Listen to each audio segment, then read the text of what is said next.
Have you ever been gifted something you felt like you didn't deserve? I once experienced this in a big way. A few years ago, my parents bought me an amazing gift for Christmas. It was a brand new computer, something they knew I needed and didn't have budget for on my own. So I'll never forget how I felt that day. I was thrilled, excited, shocked, and overwhelmed, really. But on top of that, I felt completely undeserving. Plus, I'd only gotten them a Target gift card. How could that measure up to a new laptop? You've probably been there. At some point, you've probably been on the receiving end of a gift you didn't feel like you deserved, and chances are you felt conflicted like I did. I think we all struggle with receiving something because of grace, receiving a gift we don't deserve. In these moments, often our first instinct is to repay that gift. After all, don't most of us grow up with the idea that the good things in life are earned, not given? So as a kid, you do your chores, you earn your allowance. You make good grades, you get a prize at school. And now you work hard, you get the promotion. In short, all good things come with a price. You have to earn them. Now, of course, hard work, it's not a bad concept. And rewarding hard work, that's not bad either. But when this outlook becomes the only way we know how to live, when we see everything in life as something to be earned, well, that viewpoint leaves no room for grace. Like we talked about last week, Christianity is all about grace. It's all about living in light of the truth that through Jesus, we've been given so much more than we deserve. There's nothing we can do to earn it. All we have to do is receive it. And here's what I think is especially amazing about this undeserved and unearned grace. It's something that only Christianity offers us. It's what sets our faith apart from so many other religions and belief systems. It's what makes being a Christian different. Now, maybe you're sitting there thinking, oh yeah, I've heard that before. Christians are supposed to be different, but I don't know what that really means. I mean, when I look around at the people in my life, in my family, even in my church, I don't know what it is that makes them all that different from anybody else. And if that's you, I get why you feel that way. It can't be that only Christians are disciplined enough to go to church every week and read the Bible. So many other belief systems do similar things too. In fact, a lot of them require a whole lot more discipline to practice than Christianity. And it can't be that Christians pray.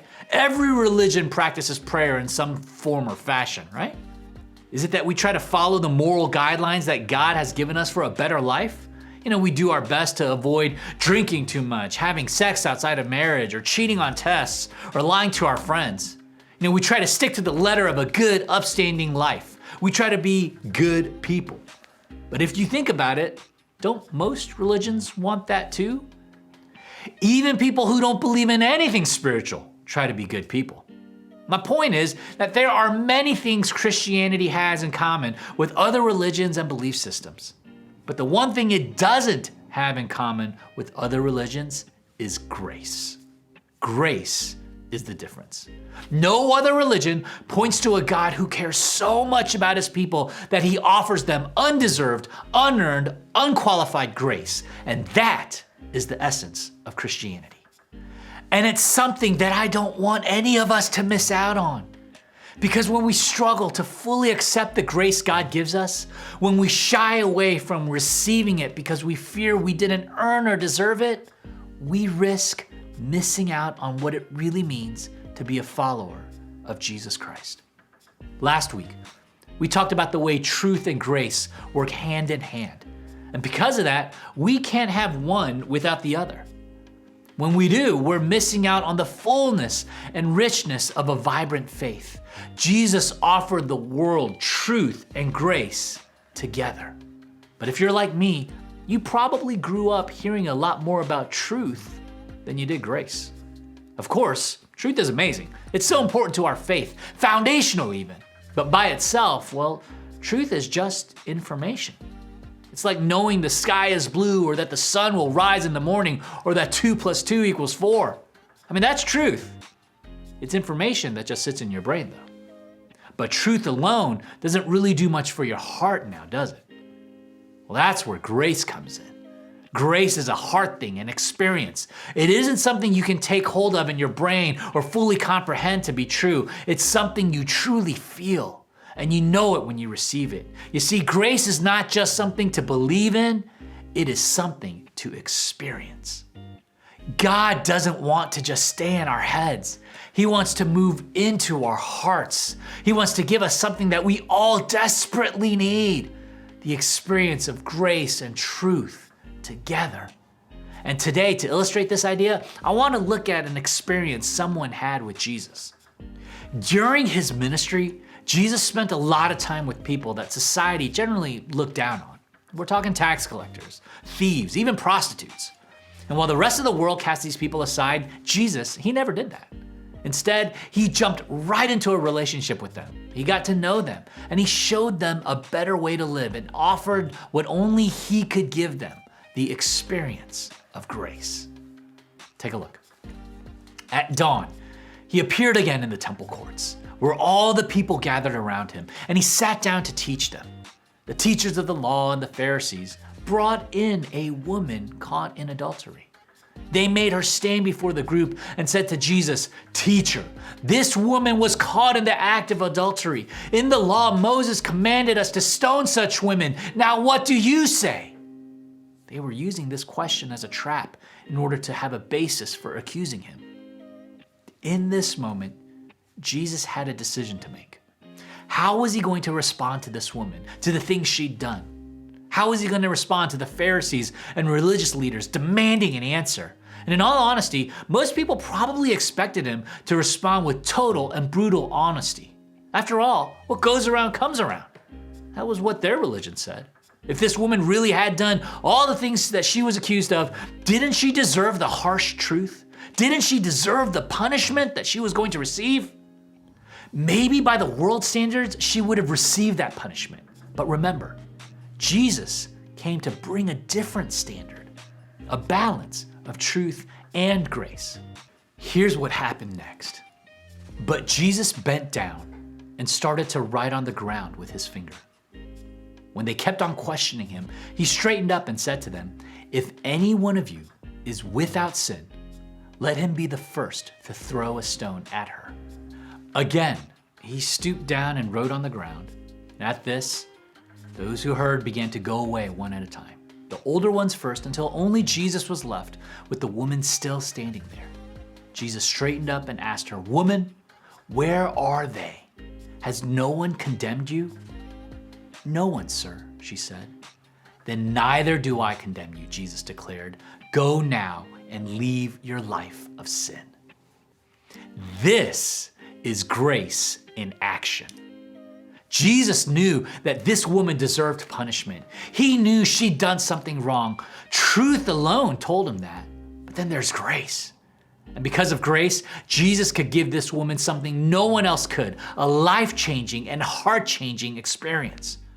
You know, if I put myself in this woman's shoes, I think I'd find this gift of grace really hard to believe and even harder to receive.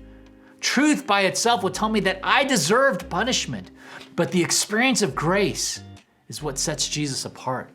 It's the experience he gave that woman that day, and it's the same experience he offers each and every one of us today. Grace is not just something to believe in. It is something to experience, and the experience of it is the fullness of our faith. When we truly experience grace, we experience freedom. We experience release. We experience God's forgiveness.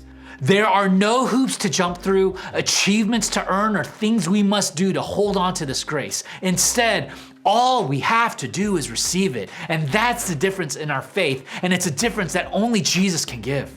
The best way we can begin to understand grace is to simply experience it.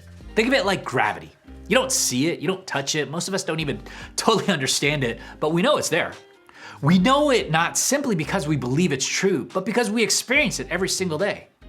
Grace is like that. It's meant to be experienced.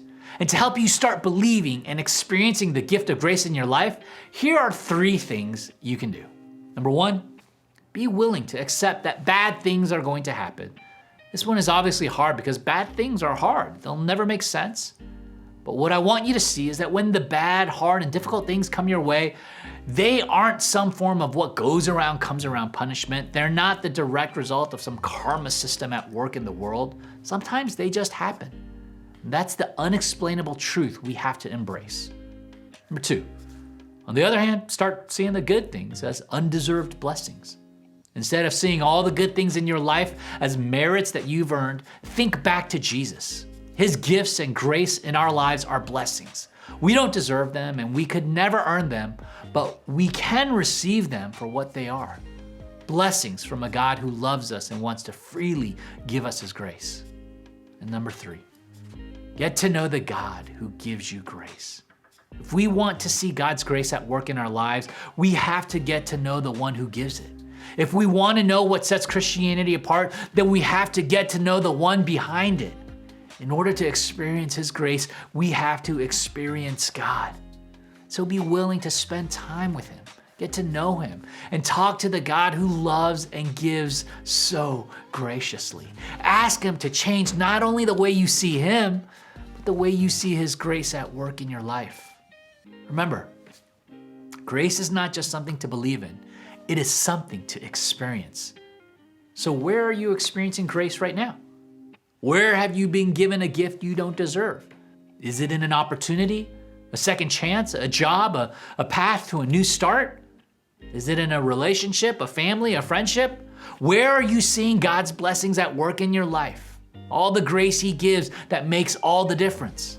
So in these next couple days, I want you to think about the places and spaces you are experiencing God's grace in your life.